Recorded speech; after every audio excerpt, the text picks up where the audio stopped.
I think they're just all about winning the election, all right? And then the easiest path to winning the election, look, you can talk about maybe she should have had more guts about this or that and the other, but we're the president. Right.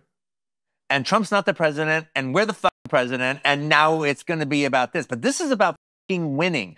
What most people don't give the Democrats enough credit for, all right, but we give the Republicans credit for, it's like, no, sometimes it's just about winning. And it doesn't matter how we look at this moment. It's about winning. Right. This is about winning. Yep. No, it is.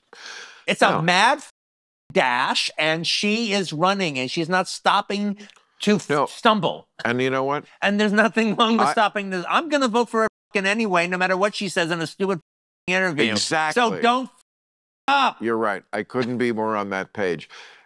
When I say that she doesn't talk to the press, I'm not even complaining about it. Yeah. I'm just saying that is the Democrats, and that has been their flaw. And there are sometimes when you really do, and in general, they should start doing it more.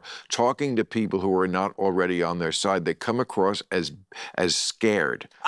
And that is not right. But agree. And frankly, though, that's.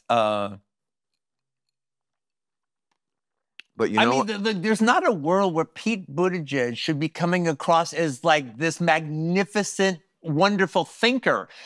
But one, he is very articulate. He's great. All right. No, but he's great because everybody else is so fucking bad. No, I disagree. No, I think in a day, I think in a time of statesmen. No, I think... I'm not putting him down. No, I understand. I'm putting everybody else down. I get it. I mean, and everybody else deserves to be put down, but I would give him way more credit than that. I think in any era, he would have stood out. He is super smart, super articulate, never takes the bait.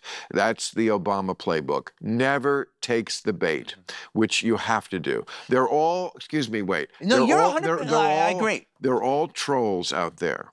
My thing... And when is not about, let me just say this, my thing is not about Pete Buttigieg. My problem is there's not 20 Pete Buttigieg. Well, that will get used to. No, but that's not unrealistic to ask for, because there was a time that was the case. I don't think there was ever 20. I think there was Adlai Stevenson, and then he ran against Eisenhower, who was not a nice guy. I actually do think that there was a time where you had statesmen. You had 13 to 14 to 15 statesmen who could fucking talk their game, because it was all about talking the game.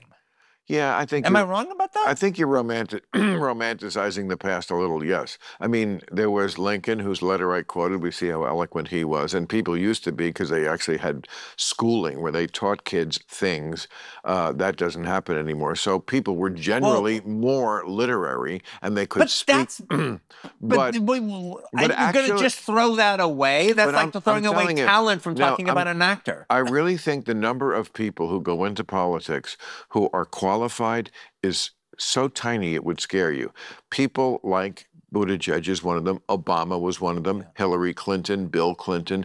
These are people. Did I agree with everything? No. But did they like... But when you say talented, talented in what way? I'm just saying that they took the job of politician, of running a government very seriously. It's not just something. I mean, The Rock...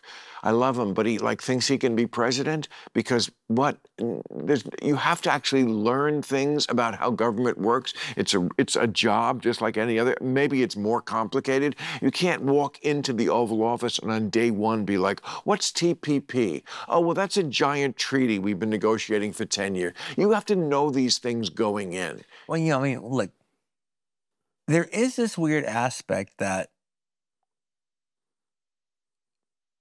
politics was this sort of shell game that, like, the players who ran it, they knew what's going on, and they're showing us, and we don't really care.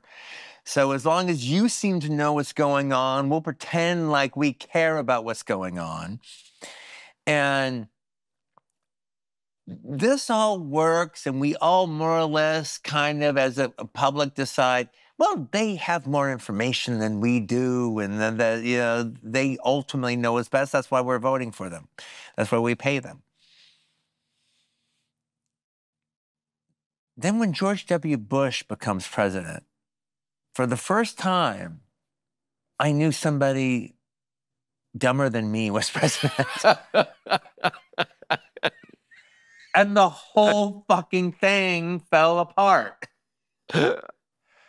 It's all been a house of cards. It's all been a shell game. Hey, thanks for watching the clip. Hit the subscribe button now so you never miss out on our Club Random content that's posted daily.